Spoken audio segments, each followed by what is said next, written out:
They're all about how you change in not necessarily a positive way once you're pregnant. That is what these 5 movies are about. Does anybody remember who did that song that they were singing to each other from the 80s? Wouldn't it be good? Anyone? Like the very last shot, you're like, the fuck? Done. Credits. Yay! Welcome. It's Fright Club Live. We are back out at Gateway Film Center, our home away from home, right here on the Ohio State University campus. And yes, the kids are back. They are. Thank you for braving the high street crowds. It's amazing what 55-some thousand people will do on a Friday night to crowd it up, but we're glad you're here. It's a fun one. We're going to talk about The Baby Made Me Do It. That's right. And see one of the examples, one of the movies that we talked about. So it should be fun. It should be. I think that it should be fun. So last month was our classic for the year. We showed Hour of the Wolf. And I think that went pretty well. It was a gorgeous movie. I had a great Instagram conversation with Brent. I'm holding up my paper so I can do this quote right. He said that it reminded him of a quote, "Art is the plaything for the rich, and so are artists," which I think is a great read of that movie. For that movie, yeah. And one of the things that I always thought about that movie is that it seemed to me that it was Bergman's comment on like his fight not to become commercial, which I think also kind of plays into those themes right there. But I thought that was a great read on that movie. No, there's a lot of different reads, I think, for that movie, and really for all Bergman. But that is a very relevant quote. And by the way, I know there's some first timers here tonight. She is Hope Madden. He's George Wolf. And we're from madwolf.com. We are here every second Friday of the month doing Fright Club Live. And if it is your first time here, we hope you come back because we have a good time. Yeah. Once a month, kind of varying it up a little bit, and it was pretty serious with Bergman last month, but we're going to lighten the mood. We are going this month to. For sure. We are going to for sure. I do, though, I also want to point out that Seth, based on a recommendation, got Sensuous Sorceress, which is a Swedish horror movie from the 70s that I had forgotten about, and I remember thinking to myself, I bet Seth would like this. And then, luckily enough, he wrote a review of it, so I know how he feels about it, and I'm glad that worked out. I would have felt bad if I saw it. It was like 4 stars. I'm like, oh no. So, Yay. Also, since we last spoke, Hope, you guessed it on Jamie Ray, our friend Jamie Ray's Fave 5 from Fans podcast. Yes. And you guys talked about Tough Mothers. We did talk about Tough Mothers, which was a very fun podcast to have. It's always such a good podcast. It's always so upbeat because every single one is about something that he loves, and he finds somebody else who loves it too. The two of you are going to do the Flintstones at some point. Yeah. Any other Flintstones fans in here? Not a one. Yes, there are. Stop it right now. Yes, love me some Flintstones. So it's been a reason for me over the last couple of weeks to dig out the DVD set and start digging into my favorite episodes. So hopefully he has the complete Flintstones. Yes, exactly. And I think, without getting off on a tangent here, I think for Flintstones fans, it really. You find out what people think of before Gazoo and after Gazoo, because that's really the line of demarcation of the Flintstones. But that's for another time. But we also like Jamie and his podcast because he has said on more than one occasion that he was inspired to get into podcasting because of this podcast. So. We just like him because he's a good dude. He is a good dude. He is a good dude. And it is a fun podcast. It is fun to be on, fun to listen to. Tonight, we've got some horror movie fun to talk about. And some of these are pretty obscure. I can always tell when I'm looking ahead. I'm always looking ahead to editing the podcast and getting the trailers that I'm going to put in to the podcast once we edit it. And I don't think I had maybe one of these already had, which means we haven't talked about 4 out of 5 of these. No. So that's good. I mean, you're mining some new territory here. Yes, I was. And it's a fun topic for me. The Baby Made Me Do It. So it's the whole episode is about horror films that focus on what pregnancy turns a pregnant woman into. So it's not about like the baby afterwards, and it's not about how they got pregnant necessarily. It's about just like the women during pregnancy. And one of the reasons that I am prone to like these, I really hated being pregnant. Yeah. I like being a parent very much. I've liked it from the start, but I hated being pregnant so much. I'm claustrophobic, and I felt like, a witness? You're going to get a hallelujah? Oh, no, I'm sorry. I was just going to point out to the top, because if it was based on her experience, that title would be, "The Baby Made Me Want to Slap the Shit Out of Somebody for No Reason Whatsoever." There was reason. There was always reason. First of all, people touch you. They lay hands on you out of nowhere, and then I would touch them back with great aggression and think, I'm the same angry person that you knew a month ago. What in the fuck possessed you just now? And I remember threatening to push my manager down the stairs just flippantly. I said, I will knock you down the stairs. I waited tables at the time. And I was pregnant for 9.5 full months. He was 2 full weeks late. And I had that sickness that you have where it's like morning sickness, only it's 24 hours a day for 9.5 months. Like I was never, ever not nauseous. And I worked in a restaurant, so I was constantly around the smell of food. So when you talk about that pregnancy glow, it was more like the red glow of rage. Yeah, it was. 24/7. So it was a fun time in the house. But the only story I want to tell is just tell this one story, because I waited tables and I was at this table, and this table over here kept going, Miss. And I barked at him, and I don't mean to say that I like metaphorically barked at him. I said to my table, give me a second. I literally made barking noises at a table. And that's one of the great things, though, about being pregnant. You can get away with shit. You can get away with anything. So if there's one lesson to learn from my miserable 9.5 months is that if you're pregnant, get away with whatever you can get away with, because you can. Milk it. You can get away with anything. I personally am terrified of pregnant people. So anyway, that was what possessed me to sort of narrow down this topic. And one of the funniest things about it is that there's a movie called Baby Blood. It's also sometimes called The Evil Inside, but there are like 19 movies called The Evil Inside. So look up Baby Blood. It's French. It's from 1989-90. You'll see like different, some places say it's 89, some places say it's 90. It's nuts. It starts off as like a circus sideshow movie, so that's always a plus. Then there's like this ratty ass like tiger thing that they sort of bring in. Then there's this big parasitic worm. Next thing you know, there's a very prompt big pregnant belly that is also telling the mother to murder people in French. But what's really that I find the most entertaining, it's almost like Pinky and the Brain. It's like the brain, because it's just like this megalomaniac about how he's going to rule the universe, and it's really quite funny. Anyway, it's a nuts movie, but it's not actually by any stretch a good movie. So it's not one of the ones we're going to talk about. But there's like 6 different times I've thought, well, we'll get Baby Blood in there, and then we never do, because again, it's not very good. And then if you're looking for one that's not very good, I'm trying to think of what this one's called. Also, well, before you leave Baby Blood, Inseminoid. Sorry, go ahead.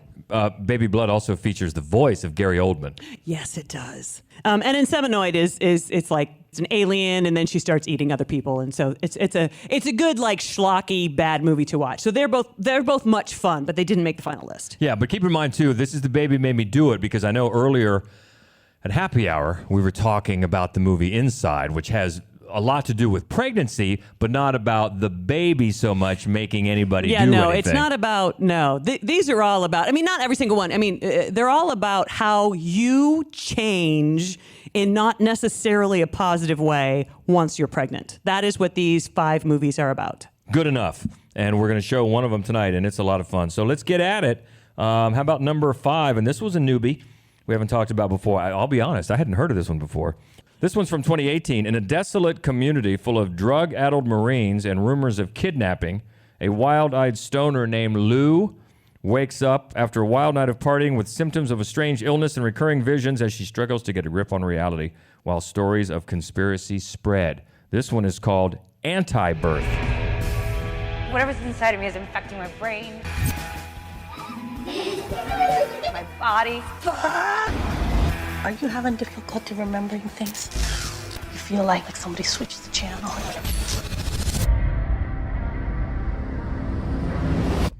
Wait, maybe Gabriel knows someone who's seen something like this before? Yeah, I don't think anyone's seen something like this before. It's time. You should be proud, Lou. Guess I've just always been a real overachiever. Oh my goodness. It seems like in the last, I don't know, few years, Natasha Lyonne has kind of gotten a long overdue due. Yes. And this just seems like a perfect role for her, just to dig into in the craziness of it. Oh, yeah. I think all you really need to know is, Natasha Lyonne and Chloe Sevigny. Right there, you should know right now, I want to see it or I don't want to see it. And it's, it feels very improvisational. I feel like they just sort of kind of said whatever came to mind in these worst situations. There are plot holes galore, but you sort of forgive it because it's just so drug-addled and nasty and funny. In this sort of, just really sort of poverty-stricken, horrible life of partying that feels weirdly authentic in the middle of like all of these sort of flashbacks to Chuck E. Cheese, kind of alien being Chuck E. Cheese places. It's very interesting. And Natasha Lyonne, Lou, she is just a riot. And they run with that. It's like, it's almost as if as they were filming, they just kind of shaped the narrative around the character that Lou was becoming. So it is, and it's short too. It's a pretty quick in and out. But it's a lot of times a movie will get to like the climax, and then it'll give you a little bit of time to digest that before you move on. Nope, like the very last shot, you're like, the fuck. Done. Credits. Oh, okay. Leave it on a high note. That's right. But it's a lot of fun. Yeah, as you could tell from the trailer, she doesn't exactly follow a doctor's care when she learns that she's pregnant, which might lead to some of the craziness. But that one is from 2016, number 5 on our list, Anti-Birth. Yep. You said Afterbirth. Come on. All right, move up to number 4. This one from 2014. A newlywed couple finds their lake country honeymoon descend into chaos after Paul finds Bea wandering and disoriented in the middle of the night. It's Honeymoon. What's going on with you? You feel distant, different. Did something happen in the woods?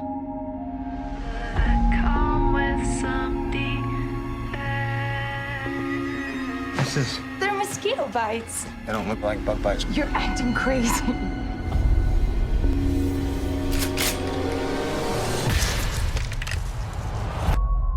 You should leave. You're not safe. What's going on? We need to leave. You can't. Where did you put the keys? Where are the keys? Who's out there? Who's shining the light? I want to protect you. Where's my wife? You look like her, but you're not her. Talk to me! Tell me what's going on! Everyone tell me what's going on! Something bad happened to me in the woods. This is the feature debut for director Lee Janiak, who has gone on to do the Fear Street series. Have you guys seen the Fear Street series? Right. We like that one very much. So fun. They were so fun. But this was her debut. And it's a fun movie. It's not a fun movie, actually. It's a very creepy, like slow, brooding kind of a movie. It's very well made. And I think while there is a super sort of horrifying pregnancy involved in this, I think that what it really taps into, which I think is probably why it's called Honeymoon, is like the idea of once, like the minute you're married, like, do I even know this person, right? Or who am I now? Like, I don't even know who I am now. And that's what I think this movie explores really well in sort of a let's scare Jessica to death kind of an atmosphere where, like, on their honeymoon, they're like in this town, like, is there something so wrong with this town? Like, what the fuck is happening right now? So I think it's mostly atmospheric. There's not a ton happens. You have to kind of follow really closely what's going on. The performances, though, are great. And then there's just this scene in this rowboat that is very, very, very effective. Like, you've come to like one of the characters so much that the rowboat scene, I'm not saying it's Fredo, but it's good. It's good. You so broke anyway, my heart. I know it. Oh, you broke my heart. Lee Janiak, who also co-wrote it, has said that she and her co-writer hit on the idea. They were inspired by the horror movie Monsters from 2010. Yeah. I know it's a favorite of a lot of people here at Fright Club. And then got the ball rolling on that and cast Rose Leslie as the lead there after seeing Downton Abbey, both Downton Abbey and Game of Thrones. Neither of which we've seen, but every British actor is in one or the other. You could just guess that, probably in Game of Thrones. It's tougher to know with the women, because with dudes, you're like, bearded, Game of Thrones. Not bearded, Downton Abbey. With women, it's like, I don't know. She could go either way. And in this case, she went both ways. I definitely get you can tell by the trailer, it's very atmospheric and creepy that way. And, it shows you how a director can do that with just atmosphere and just make you feel dread, like something's just off. Yeah. Something's not right. For sure. And that's going on here with their honeymoon that is number 4 from 2014. Moving up to number 3, this is one from just last year, and I believe this made our best of the year-end list in horror last year. This is Valeria has long dreamed about becoming a mother, and after learning that she's pregnant, she expects to feel happy, yet something's off. This is Sarah, the Bone Woman.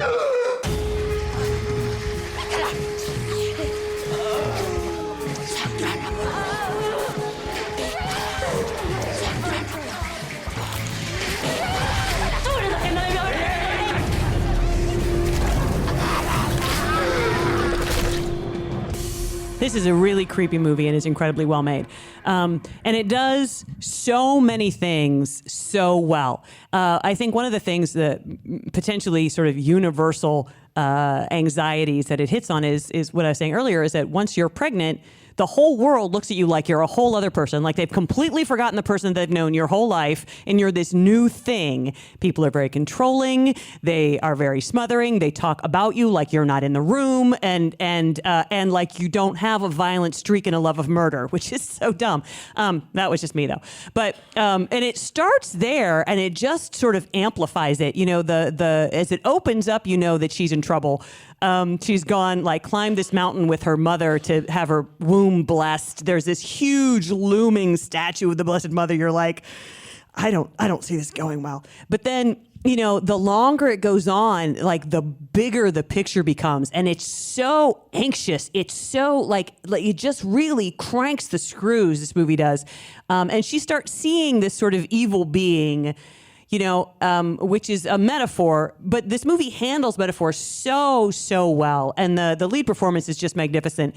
And it's also a very sort of be who you are, unapologetic, pro-LGBTQ, just do what's right for you kind of a movie, which was refreshing, because usually especially in a horror movie, when the protagonist is a woman and she's pregnant, the whole movie just wants to convince her that what she wants to be is a mother, and that's why she's here. And this movie is like, fuck that. So, it's the only one I can think of that's like that, especially for a Mexican film. For that, it seemed very bold to me, that choice. But it all works together really well. It's just a great movie. And also props to the sound design and the Foley artist, because just the cracking noise when they just kept saying it feels like your bones are breaking, and you hear that noise. Oh yeah, man. Yeah. And then the fact that they repeat, how many times do they repeat bleed from the inside? Yeah. So something's happening there. They don't Nothing repeat that. good. They don't repeat that for no reason. So that is Sarah, the Bone Woman, just from last year, number 3. Okay, moving up to number 2. Well, this is the one we're going to see tonight, so we're not going to talk too much about it. But it's Widow Ruth, 7 months pregnant when, believing herself to be guided by her unborn baby, she embarks on a homicidal rampage, dispatching anyone who stands in her way. Prevenge. Children these days are really spoiled. Like, Mummy, I want a PlayStation. Mummy, I want you to kill that man. Listen to the sound of my voice. Baby knows best. You're a real bad girl.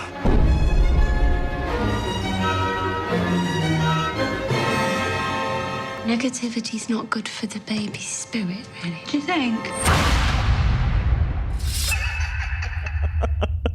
Alice Lowe, who you might remember from movies like Sightseers, which is great. She was actually 8 months pregnant for the duration of the filming, and she wrote the film in about 3.5 days. And she directed it. So and starred in it. I mean, 8.5 months pregnant. Yeah, that is crazy. That makes me feel so lazy. I was so tired. Yeah, we're not going to talk about it. I'm curious how many people have seen it.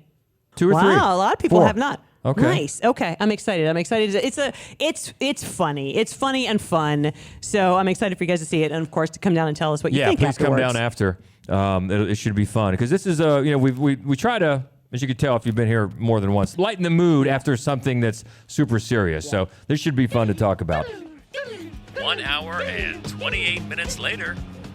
Does anybody remember who did that song that they were singing to each other from the 80s? Wouldn't it be good? Anyone? Nick Kershaw. I remembered. What do we think? Fun? Yay.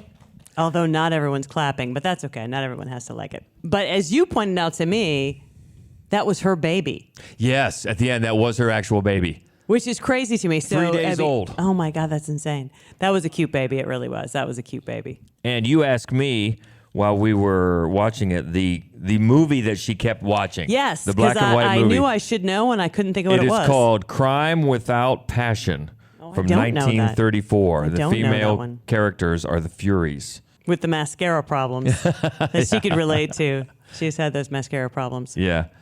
But, it's interesting as fun and lighthearted it is, there's some serious issues at the heart of it. Oh yeah, it's about grief and about trying to process, right? I mean, the longer it goes on, the more they'll let you know what's happening. And and I do think it's handled well. I mean, it is funny and is very wry and droll and sort of very droll, untoward way. But yeah, there's a lot going on, with her and to me the end of it is.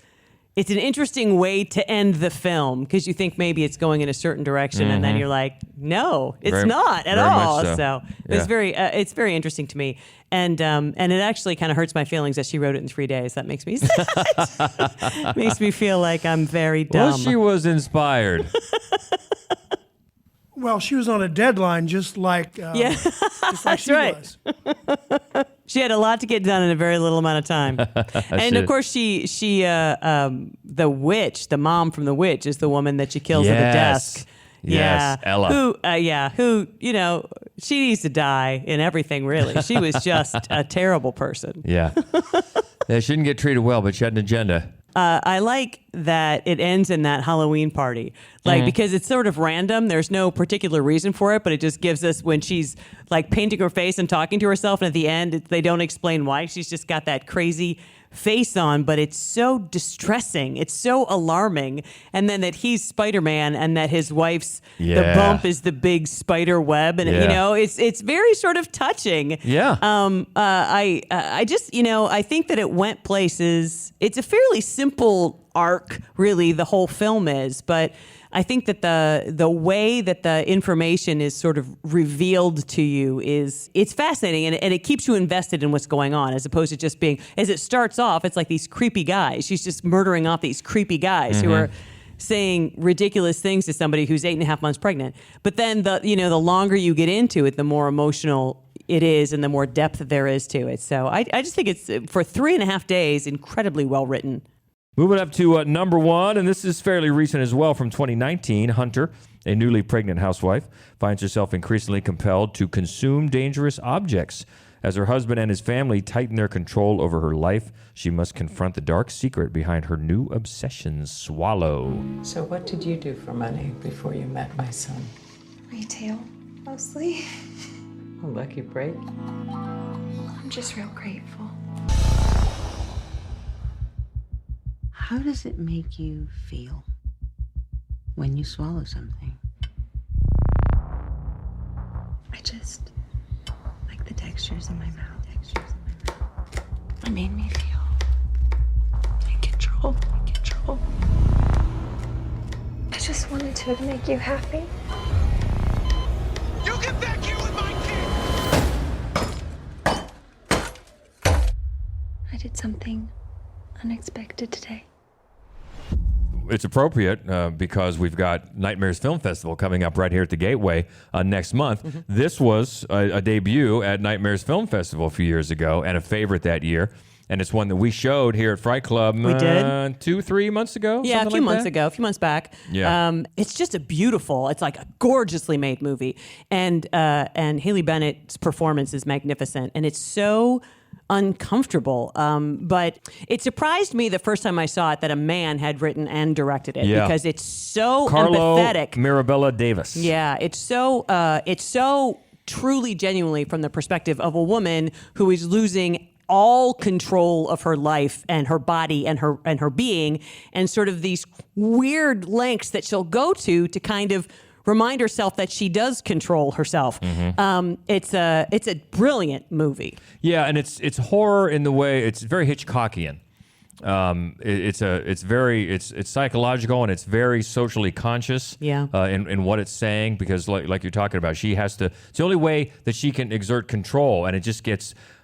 As the movie goes on, her husband, and especially her husband's family, they just basically view her as a birthing vessel.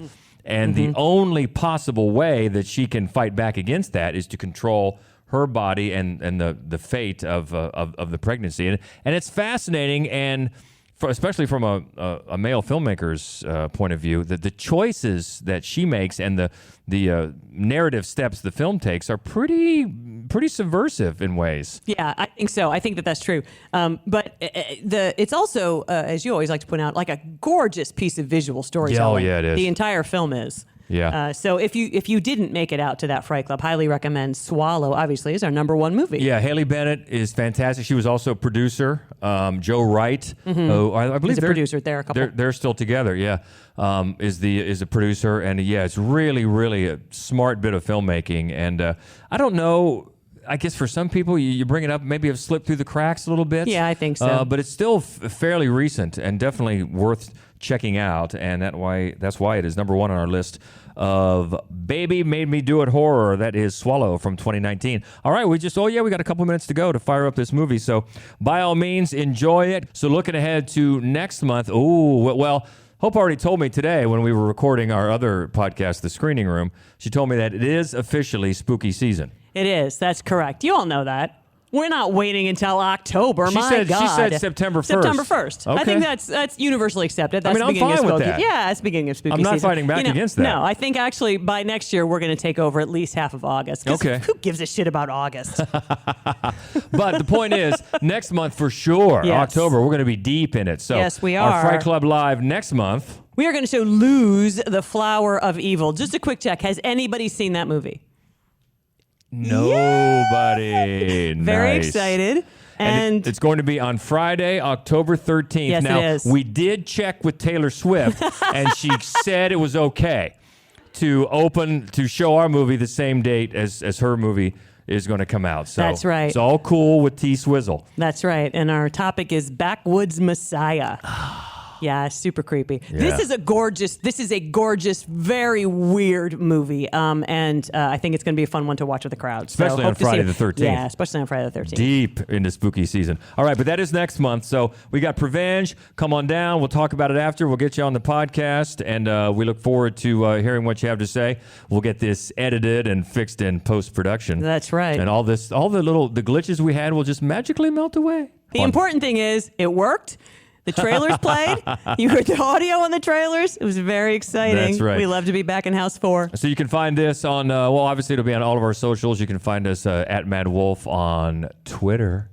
And she won't let me call it the new name. No. Mad Wolf 'Cause fuck Columbus that guy. on Facebook and Instagram and Threads, and the main website.